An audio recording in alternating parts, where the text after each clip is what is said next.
Isang magandang hapon po sa bawat isa. And this afternoon ay tayo po magpapatuloy in our series in the Book of Acts. Inaanyayahan ko po kayo na makibukas po kayong muli sa akin. Tayo po ay nasa Acts chapter 13. At ang mga talata po na babasahin natin will be from the verses 44 to 52. Acts 13, 44 to 52. At kung inyo pong maaalala, in our context, ito po ay matapos sina Apostol Pablo at Barnabas dumating sa Antioch Pisidia. Sila ay dumalo sa sinagoga at doon ay ipinangaral nila ang ebanghelyo ng Panginoong Jesucristo. And after that, marami ang tumugon, marami ang naniwala at sila ay humiling na muli nilang mapakinggan ang mga bagay na ito sa susunod na Sabbath, sa susunod na kanilang pagtitipon. And that's where we are going to pick up in verse 44. Ganito po ang sinasabi. The next Sabbath, almost the whole city gathered to hear the word of the Lord. But when the Jews saw the crowds, they were filled with jealousy and began to contradict what was spoken by Paul, reviling him. And Paul and Barnabas spoke out boldly, saying, "It was necessary that the word of God be spoken to you first. Since you thrust it aside and judge yourselves unworthy of eternal life, behold, we are turning to the Gentiles. For so the Lord has commanded us, saying, I have made you a light for the Gentiles, that you may bring salvation to the ends of the earth." And when the Gentiles heard this, they began rejoicing and glorifying the word of the Lord, and as many were appointed to eternal life believed. And the word of the Lord was spreading throughout the whole region. But the Jews incited the devout women of high standing and leading men of the city, stirred up persecution against Paul and Barnabas, and drove them out of their district. But they shook off the dust from their feet against them and went to Iconium. And the disciples were filled with joy with the Holy Spirit. Tayo po yung manalangin.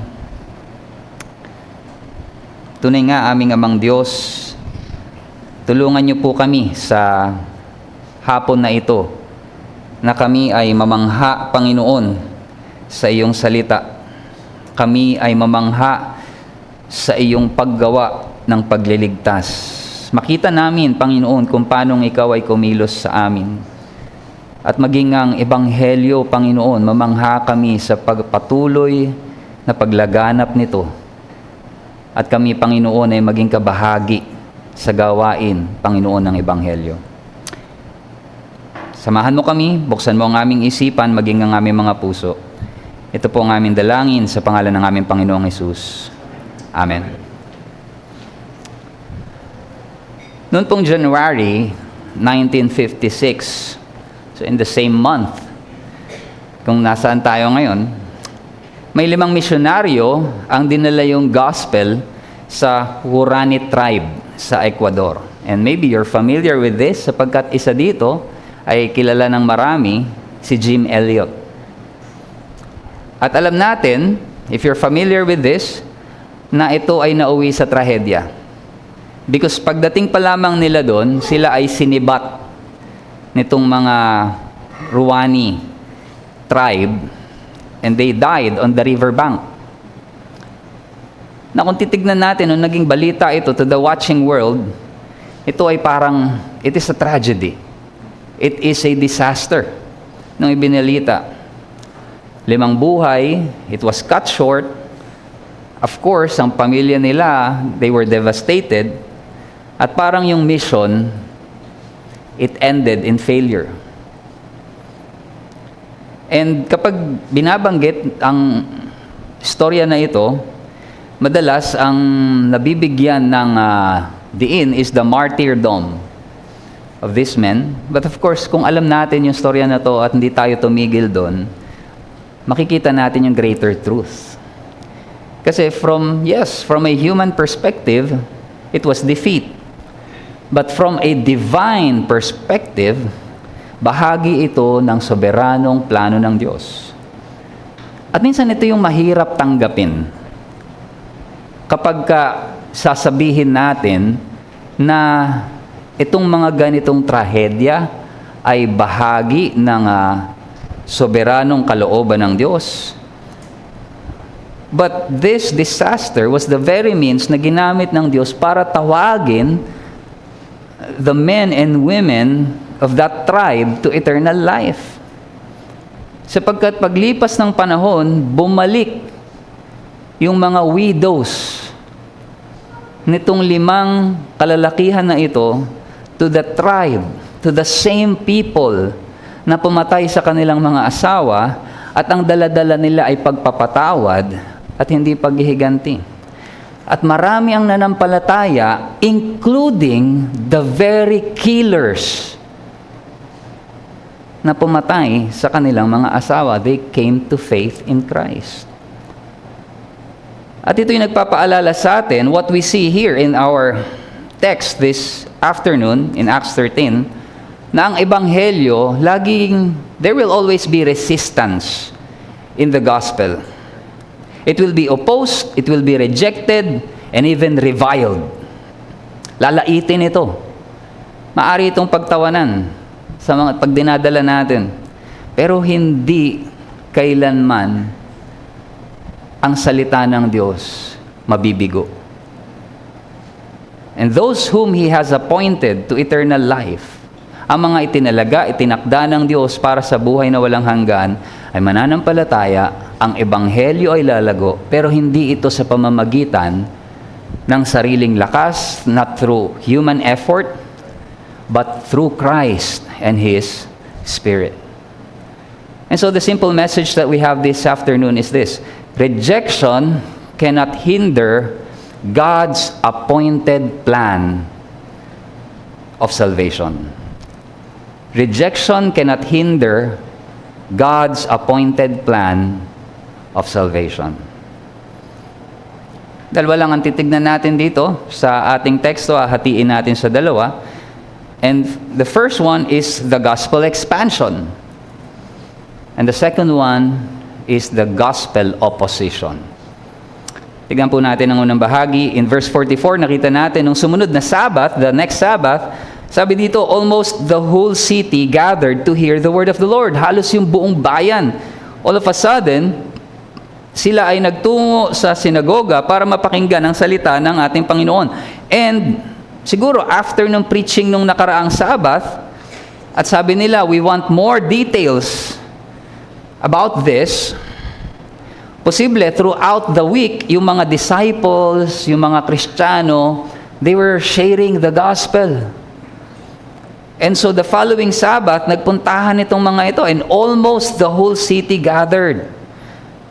And so, nagresulta ito, yung mga tao, they flocked. All of a sudden, can you imagine that? Kung halimbawa dito yung biglang all of a sudden, parang buong San Pablo dito sa Angeles, because they want to, that's a very beautiful picture. Because they want to hear the word of the Lord. And gusto nilang makita ito, at hindi madalas ang mga hentil, they do not observe the Sabbath. Pero ang sabi dito, marami sa mga hentil na nandito, they took time para makinig kay Pablo at kay Barnabas na ipangaral ang Ebanghelyo ni Kristo. But the problem is, in verse 45 to 47, nakita natin, itong mga Hudyo, siguro itong yung mga nandun na regular attendee sa synagogue na to, biglang na-realize nila, di ba, kabibisita lang ng mga yan, kakarating lang ng mga yan last week, and then all of a sudden, sila yung superstar. All of a sudden, biglang yung mga tao in this whole city ay sa kanila nakikinig. They are reaping an evangelistic harvest. If for years dito sa Gentile population, maaaring they're not working out. So ano naramdaman nila? They became jealous.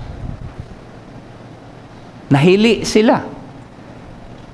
Pero ang hindi nila nakita, they did not see from a divine perspective, na dapat nga sila bilang mga Hudyo ang unang tumanggap dito sa ebanghelyo ng kaligtasan na dala-dala ng mga mensaherong ito.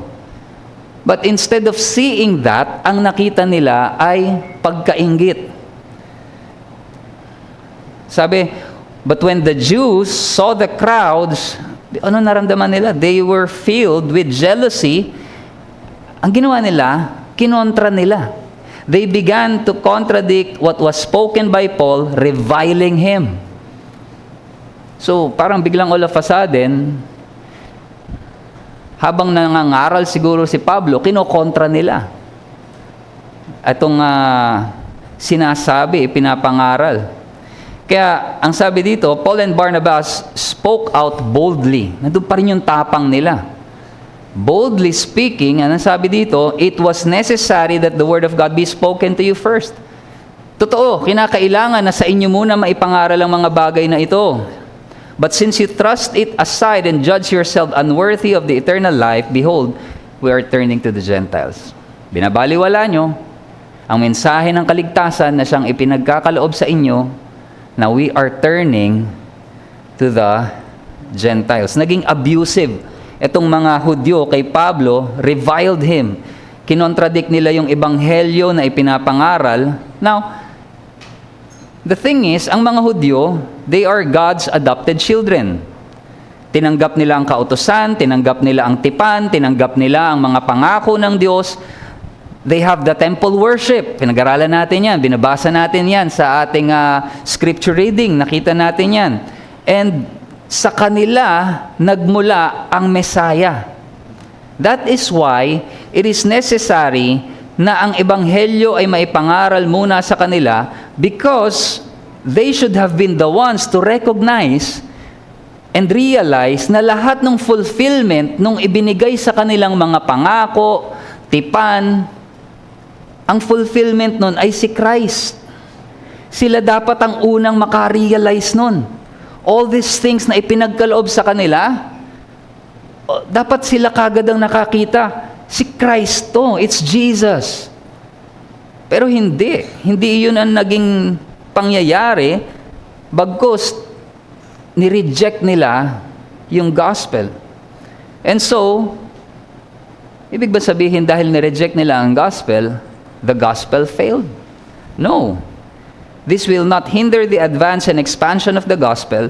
Ngayon, si Paul and Barnabas, ipapangaral pa rin nila ang ebanghelyo doon sa mga tatanggap nito. At sino yun? Ang mga hentil. And that's why, kinote ni Pablo yung sabi sa Isaiah 49 verse 6, I have made you a light for the Gentiles that you may bring salvation to the ends of the earth. Pinapatunayan nito na ang ebanghelyo sa pasimula pa lamang nasa plano na ng Diyos na maging kabahagi ang mga hentil sa kaligtasan. That's you and me. The Gentiles. It is part of God's plan to include us in salvation. So, nung narinig ito ng mga hentil, ang sabi, when the Gentiles heard this, they began rejoicing, glorifying the word of the Lord, and as many as were appointed to eternal life believed. May makikita tayong dalawang epekto kapag ang ebanghelyo ay ipinapangaral. There's a twofold effect. Nung narinig ng mga Hudyo ang ebanghelyo, ipinapangaral ni Apostle Pablo, ang ginawa nila, they contradicted it. Nilait nila yung mensahero, altogether, ito ay kanilang itinanggi.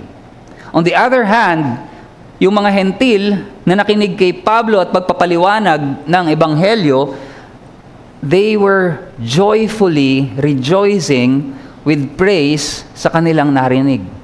They glorified God. Na nakita nila na ang kaligtasan na ipinangako ng Diyos ay ipinagkakaloob din sa kanila. The Gentiles glorified the word of the Lord, the gospel. And they accepted it and put their faith in it. That's two response. Rejection, acceptance. And kailangan natin tignan kung nasaan tayo doon. We cannot be passive about this. Na kapag ang ebanghelyo ba ay pinapangaral, anong nararamdaman ng puso natin? Are we rejoicing? Meron bang kagalakan sa puso natin kapag naririnig natin ang ginawa ng Panginoong Hesukristo para sa atin kaligtasan? Or we're just passive? Wala yan. It doesn't affect me. Let's search our hearts. At ang sabi dito, and as many were appointed to eternal life, believed. Now, this is a very controversial text. Pero isa ito sa mga pinangahawakan natin. Ang ginamit dito sa salitang Griego na appointed, it means to assign, to dispose, to designate, to determine, to set. So, ginawa siya beforehand. And the perfect tense, nakalagay dito, perfect tense ito, ibig sabihin, nangyari siya in the past, pero yung resulta niya is very relevant sa present. Nangyayari pa rin. It takes effect in the present. In the past, ang Diyos ay nagtakda ng kaligtasan ng mga hentil.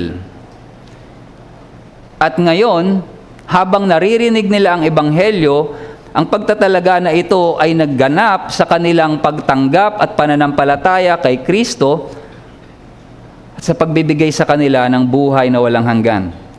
It means that in eternity past, ang Diyos ay nag-elect sa kaligtasan at sa pamamagitan ng pangangaral ng ebanghelyo ay mabisan niya silang tinawag sa buhay na walang hanggan.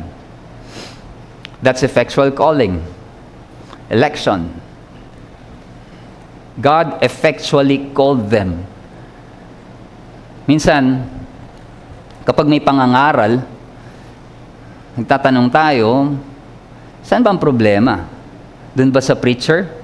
Kasi, hindi lahat tumutugon. Pero, bakit may tumutugon? So, ibig sabihin, somehow, may nakakaunawa. Hindi rin naman natin pwedeng sabihin na maaaring malabo yung ebanghelyo, hindi malinaw, kasi may nakaunawa, mayroong hindi. Well, the thing is, because there is what we call effectual calling, na nandyan ang pagkilos ng banal na Espiritu, na ginagamit ng banal na Espiritu ang salita ng Diyos at ginagawang mabisa ito sa puso ng isang tao. And that's effectually being called. Kaya sila ay tumutugon. At kaya ang sabi dito, as many were appointed to eternal life, believed. Kaya ganun na lamang ang ating pananalangin na kumilos ang Diyos, ang banal na Espiritu sa puso ng bawat isa kapag mayroong pangangaral. Kapag wala ang pagkilos ng banal na Espiritu, walang halaga ang ating ginagawang pangangaral. So makikita natin dalawang bagay dito. There is God's electing love, pero nandun pa rin ang pagtugon sa pananampalataya ng tao. And notice, at ito yung minsan gustong takasan ng iba, ang sabi kasi dito, as many were appointed to eternal life believed. Hindi po sinabi na those who believed were appointed to eternal life. Minsan yung iba, ganun ang ginagawa. Yung mga nanampalataya, in-appoint sa eternal life. Hindi. Hindi po yun ang sinasabi. Hindi natin pwedeng takasan ang sinasabi dito that as many as were appointed to eternal life believed. And this takes us to be amazed na even before the foundation of the world, God has set His heart and love upon you to save you, to bring you unto Him. It humbles us in realization na walang kahit ano sa ginawa mo, walang kahit ano sa kung sino ka, ang dahilan kung bakit ikaw naligtas. Siguro, nagustuhan ng Diyos itong bagay na to, ang aking pananampalataya, the way I do, nakita niya in the future na ganito ako. No. It is God's love for you. Even before everything was created, God has set His love, His heart upon you.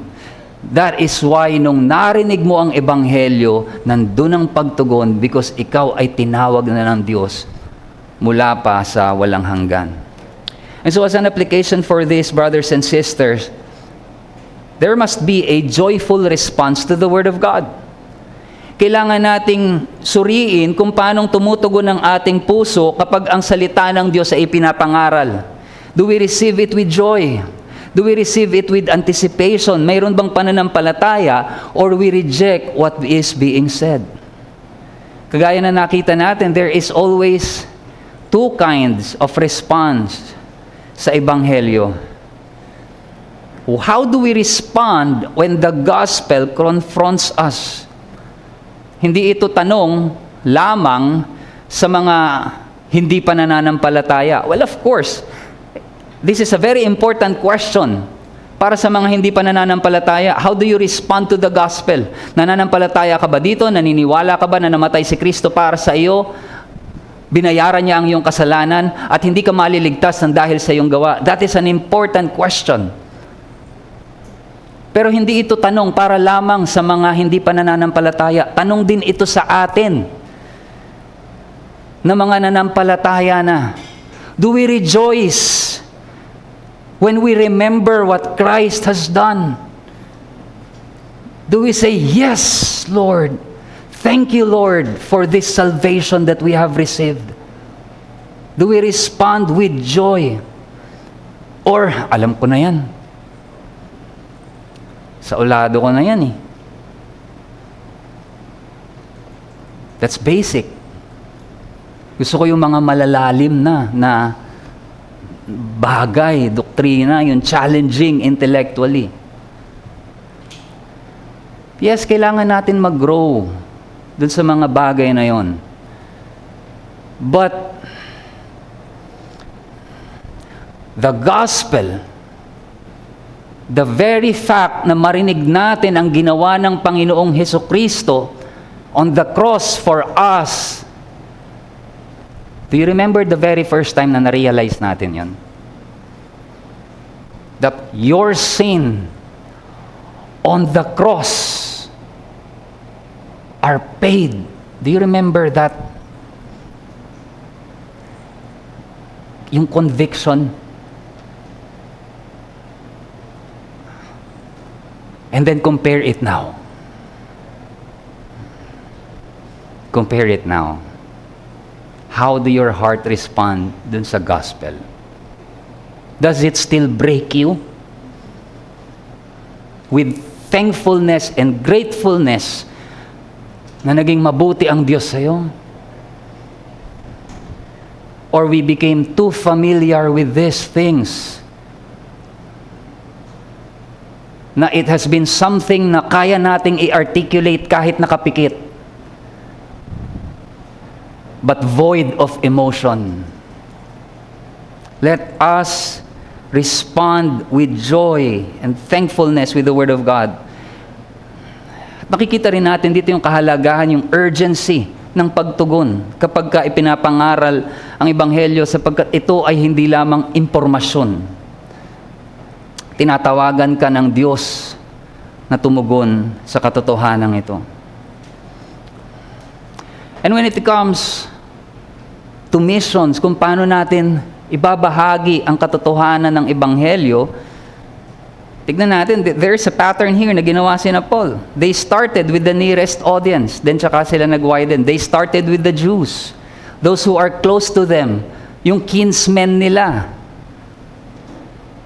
They began with the Jews. Sila sa kanila na nasa kanila ang kautusan, the covenant, the promises. This can also be a pattern for us to share the gospel nearest to us, to our family, friends, co-workers. Sila yung first audience natin, sa mga anak natin, to whom napakalaki ng ating influence, sa mga tao na inilagay na ng Diyos sa ating mga buhay. Share the gospel faithfully. Kahit na narinig na nila ito noon, don't stop there. And then, tsaka tayo mag-expand. Because sometimes, mas gusto natin dun sa malayo agad. Bakit?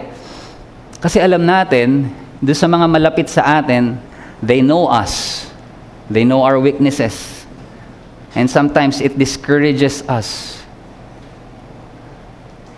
Pero alam niyo, hindi naman yung buhay natin ang magliligtas sa kanila.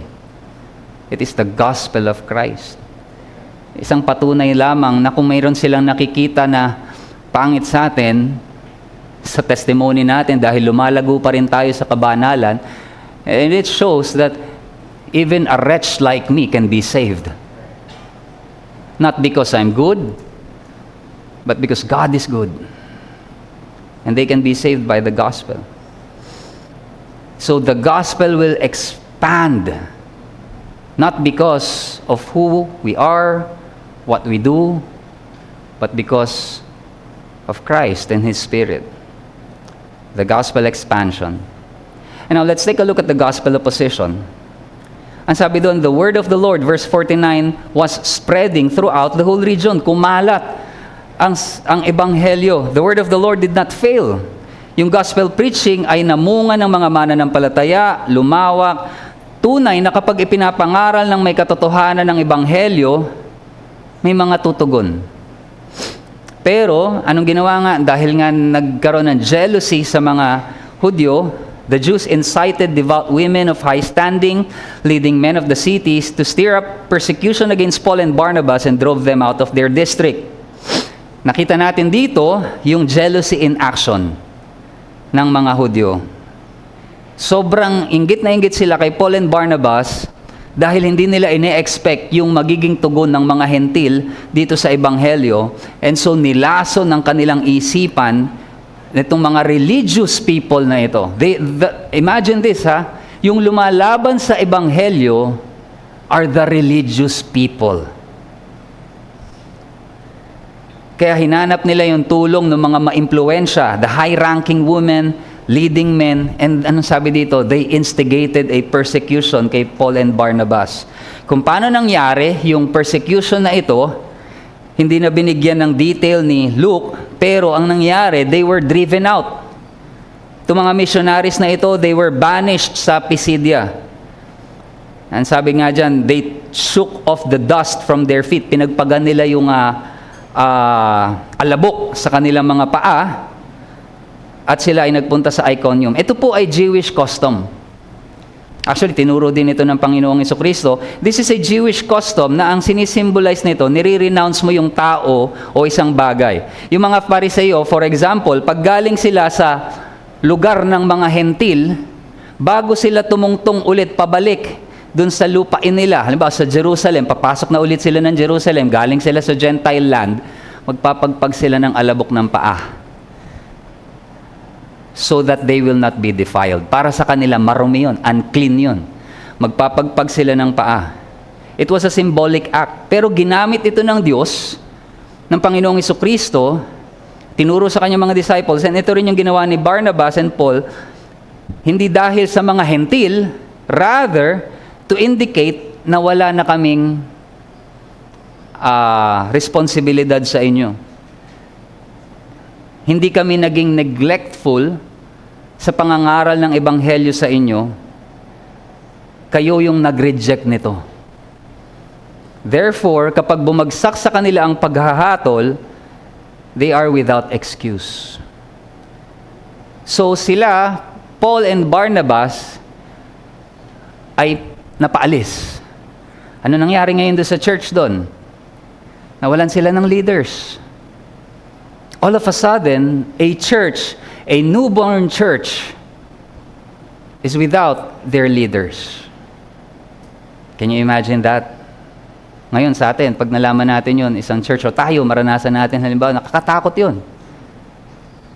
Biglang nawalan ng mangunguna sa iglesyang ito. Pero, ano sabi sa verse 52? And the disciples were filled with joy and with the Holy Spirit. Nawalan sila ng leaders, yet they were filled with joy and the Holy Spirit. Despite Paul and Barnabas being driven out, patuloy na lumago ang iglesia. Ang hindi nauunawaan ng mga Hudyo ay hindi nakaugat sa mga tao, not in the personality. Nalalago ang iglesia, ang ministeryo, ito ay sa ebanghelyo na naitanim sa kanila. So they cannot eradicate the gospel. The Church of Jesus Christ continued to develop. They were filled with joy and the Holy Spirit. Makikita natin na ang ebanghelyo ay nakasentro kay Kristo, not in human personalities. Yung ministeryo na itinayo dito sa Pisidia, hindi nakabuild around kay Paul and Barnabas na kapag nawala na sila, ayawan na. No. They continued to be filled with joy and the Holy Spirit.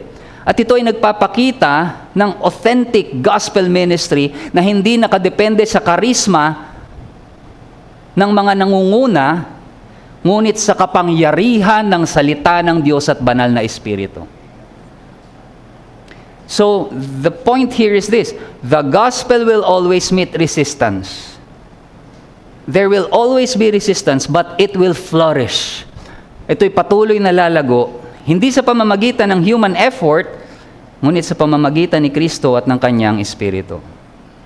So, as an application for us, expect opposition, stay faithful. I-expect natin, there will always be opposition to the gospel, pero ang panawagan sa atin, stay faithful. Don't be surprised kapag mayroon ng opposition, kapag may resistance, kapag tunay na ipinapangaral at nagiging tapat tayo sa Ebanghelyo. Opposition is part of gospel ministry. At yung alam natin to ahead of time will help us endure when it comes. Success is not by applause. It is by faithfulness. Hindi sa popularity, but by obedience. Kailangan nating ipangaral ng malinaw ang Ebanghelyo, even when the response is rejection. Kahit pa tingin natin it will be rejected, there will always be opposition or persecution. But here's the thing. Sometimes yung resistance does not always come in form of persecution. Sometimes it comes in the forms of comfort. Too much comfort. Na nagigita yung lax because everything is so easy. I remember, and ito sa Sunday school ko pa narinig nung bata ako, na itinuro sa amin. And I think I've told this story one time here, but I would like to repeat it. Na parang yung isang unggoy daw, hinamon niya ang hangin. Ang sabi niya doon sa hangin, kahit gaano kalakas ang ihip mo sa akin, hindi mo ako mapapabitaw dito sa bagin. Sabi nung hangin, sige, subukan natin. At ginawa nga nung hangin, inihipan niya ng malakas na malakas itong unggoy. At the more na iniihipan niya, lalong kumakapit itong unggoy sa bagin. So, talagang kahit anong gawin, parang ipo-ipo, paikot-ikot, hindi nabitaw. Napagod din yung hangin. Sabi ng unggoy, ano, suko ka na? Nag-isip ngayon yung hangin, alam ko na. Ang ginawa niya, inihipan niya ng dahan-dahan itong unggoy na halos para bang breeze lang na dumadaan sa kanya. At habang nakabitin itong unggoy, ay unti-unting ang kanyang mata ay para ng nagbo-beautiful eyes hanggang siya ay nalaglag sa bagin. It's a funny story, but it gives us a very important lesson. Sometimes too much comfort makes us let go of our true priorities. Kailangan natin maging maingat. Yan yung naging warning ni Moses sa Israel nung papasok na sila sa Canaan, the promised land. Sabi niya, take care lest you forget. the Lord your God, when you have built houses, when you have eaten your food, when your possessions are multiplied, and you forget the Lord. Bakit yun na naging warning? Yung mga bagay na binanggit ni Moses, pansinin ninyo mga kapatid, those are good things. Those are actually the promises na sinabi ng Diyos na ibibigay niya sa Israel. Pero those things can distract them to forget the Lord. So maaaring hindi tayo ngayon nakakaranas ng persecution, but it doesn't mean that the devil, our enemy, is not opposing us. Our opposition may come in another form. So, be vigilant. And let us anchor our ministry in Christ, not personalities. Because leaders are servants, not saviors. Nakita natin nung umalis si Paul and Barnabas, nanatili ang mga disciples, they are joyful, spirit-filled, pinapakita nito na ang ating pananampalataya must rest on Christ. Magpapatuloy ang kaharian ng Diyos sapagkat ang kaharian na to ay sa Diyos. Let us trust the gospel's power to spread. Hindi sa pamamagitan lamang ng sarili nating kakayanan. But the thing is, the Word of God cannot be silenced. Kahit pa nung sila ay pinaalis, sina Paul and Barnabas, patuloy na kumalat ang Ebanghelyo. So when we preach the gospel, let us trust na ang salita ng Diyos will accomplish His purpose regardless kung mayroon mang opposition.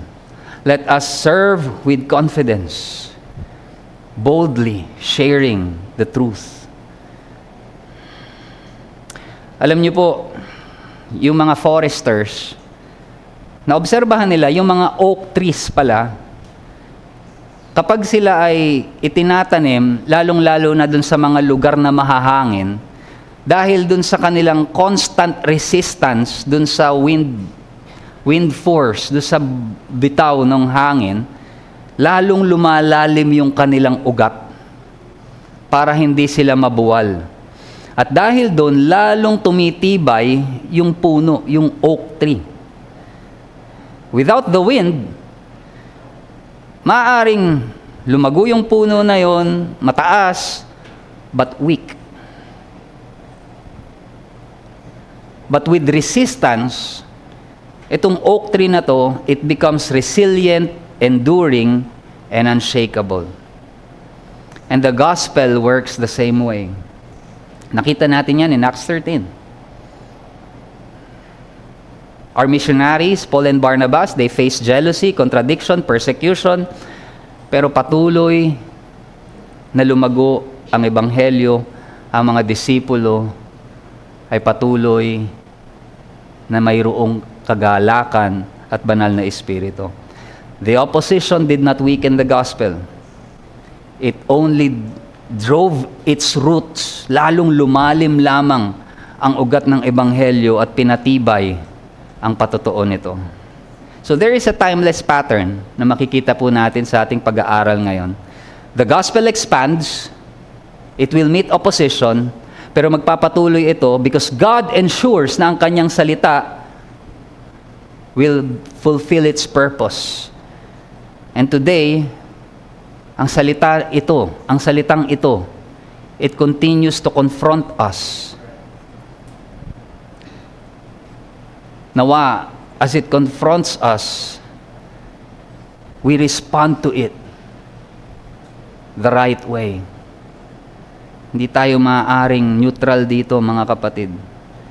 So let us expect resistance without fear, sapagkat ang ating confidence ay wala sa ating sarili, ngunit na kay Kristo at sa Kanyang Espiritu. And trust God that there will always be fruit because He has appointed salvation for those to believe.